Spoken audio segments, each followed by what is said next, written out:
A to Z Mysteries, Book Number 17, The Quicksand Question, by Ron Roy. Chapter 1. It was Saturday night. Dink, Josh, and Ruth Rose were having a sleepover in Josh's barn. Dink tipped a jar full of coins onto his sleeping bag. "I can't believe the duck bank is nearly full," he said. "I know," Ruth Rose said, emptying her piggy bank. "We've been saving for the whole year." "Quiet, you two," Josh said, stacking nickels, dimes, and quarters on his sleeping bag. "I can't count if you're talking." The duck bank was a large plastic bank, shaped like a duck, that stood in the fire station on Main Street. It was 4 feet tall and made of clear plastic. Everyone in town had been dropping money into it. They were going to use the money to pay for the special bridge just for ducks. For years, mother ducks had been crossing River Road to build nests in the woods near Bridge Lane. After their ducklings were born, the mother ducks would lead their ducklings back across the road to the river. The problem was the little ducks were hard to see. Many drivers had almost had accidents. Finally, the town held a meeting to decide what to do. One person suggested hiring a duck crossing guard.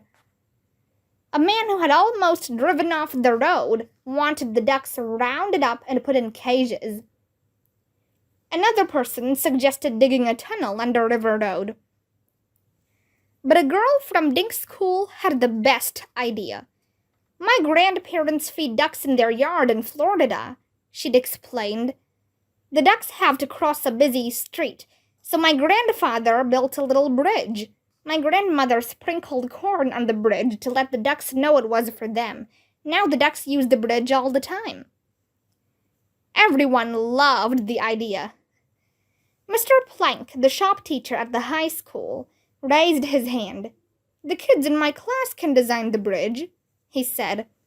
"When we've collected enough money, I'll help them build it." Now the bank was nearly full.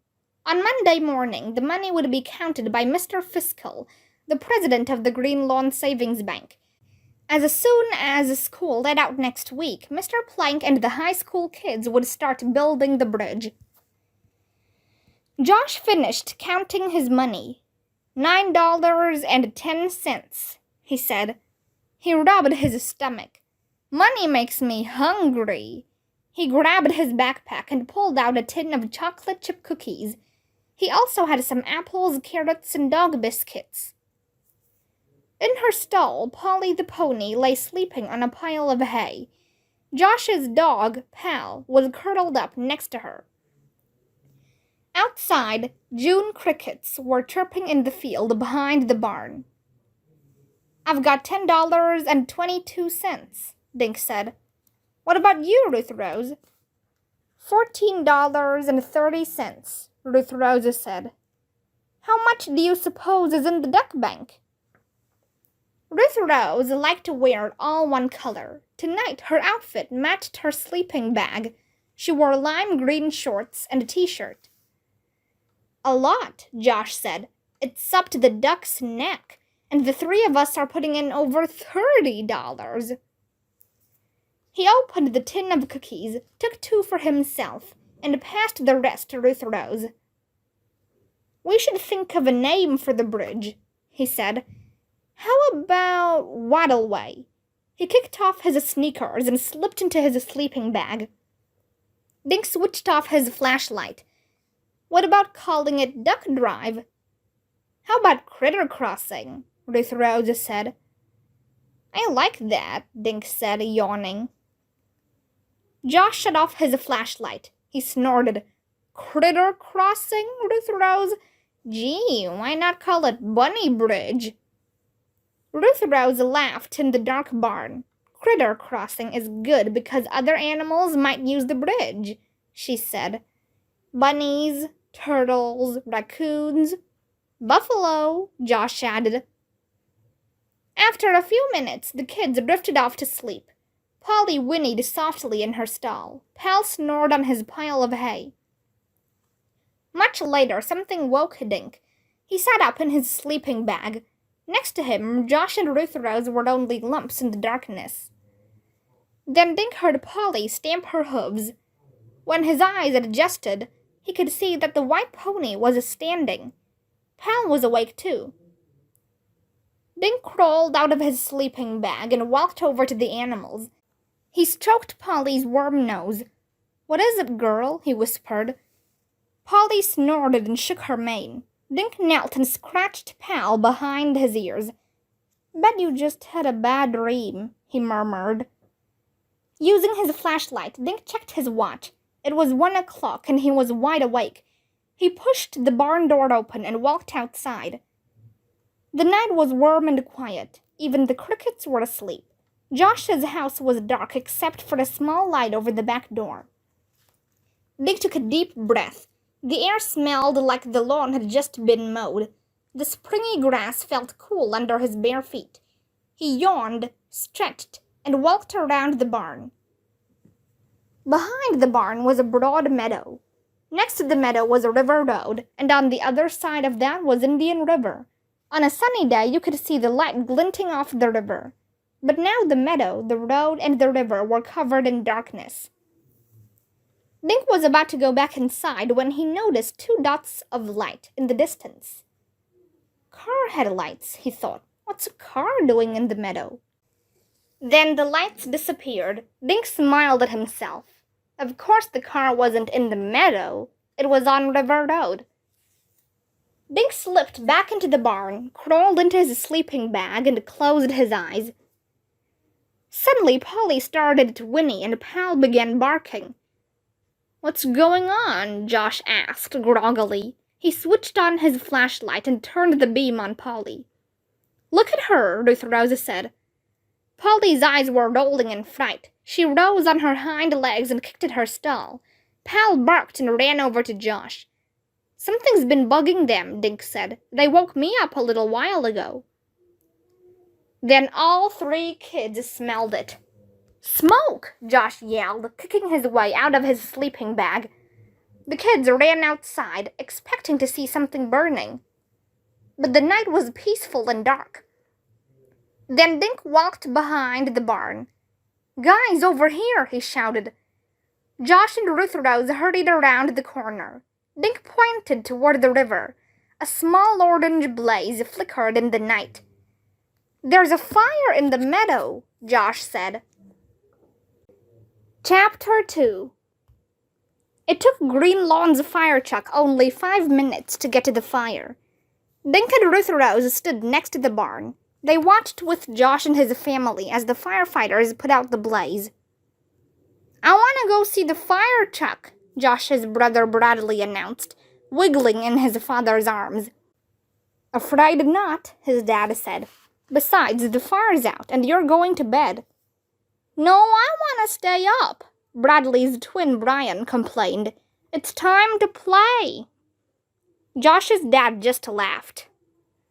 Dink looked at his watch. It was about 1:30. Across the meadow, he could see the fire truck's lights. The firefighters' voices sounded muffled. A few minutes later, they saw the fire engine leaving. Soon the taillights disappeared on River Road. "Okay, the excitement's over," Josh's mother said, taking Brian's hand. "Back to bed, everyone." "You 3 get some sleep," Josh's dad said as he carried Bradley toward the house. "Okay, Dad," Josh said. The kids and Pal strangled into the barn. Pal flopped into the hay pile next to Polly again, and the kids climbed into their sleeping bags. Suddenly, Dink popped up. "Hey, guys, I just realized something. I may have seen who set the fire," he said. "What are you talking about?" Josh asked. "Polly woke me up before we smelled the fire," Dink explained. "I went out to look around and saw headlights over by the river." "Maybe someone was camping," Ruth Rose said. She yawned. "We can check in the morning." "It's already morning," Dink thought, copying Ruth Rose's yawn. He lay back down. As he was falling asleep, he heard a scratchy sound in the dark. He froze, imagining some night creature crawling over or into his sleeping bag. Then he heard munching and he smelled the cookies. "Josh," Dink said, "you almost gave me a heart attack." "Sorry," Josh said, swallowing. "I was hungry."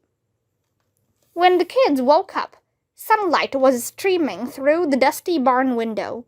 Birds chirped. The kids kicked out of their sleeping bags and stepped into their sneakers. "Let's go see that fire," Josh said. His clothes were wrinkled and his hair stood in spikes. Pal gazed up at Josh with big brown eyes. "Okay, you can come too," he said, snapping Pal's leash onto his collar. Ruth Rose fed Polly a carrot, and then they left the barn. The sun peeked through the trees as the kids hiked across the meadow. The tall grass was heavy with dew. Their sneakers and legs were soon soaked.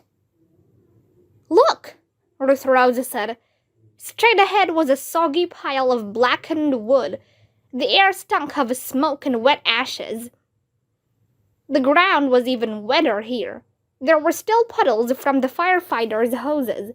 Dink noticed deep footprints in the mushy, trampled grass. "Why would somebody light a fire here?" Josh asked, looking around. They were standing near the edge of River Road. On the other side of the road, a short bank dropped off to Indian River.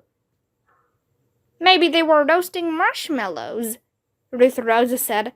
She found a long stick and began poking the mess of charred wood and ash. "In the middle of the night?" Josh asked. "Who eats then?" Dink laughed. "You do, Mr. Cookie Monster." Josh grinned.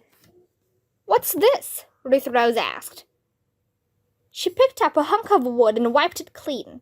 It was about 6 inches long and 3 inches wide. Both ends were charred, but the middle hadn't been burned. Stamped into the board with black ink were the letters ETCO. "What's ETCO?" Josh asked. "CO could be the first 2 letters of Connecticut," Ruth Rose said. "Or Colorado," Dink added.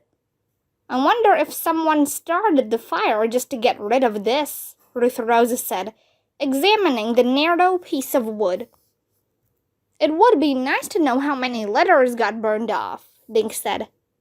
ETCO could be part of lots of words, like pet comb or wet coat or sweet cotton candy, Josh added. "The CO could be short for corporation," Ruth Rose suggested, shoving the wood into her back pocket. "I think it stands for Get Cookies," Josh yelled. He started to run. "Last one back to the barn doesn't get any."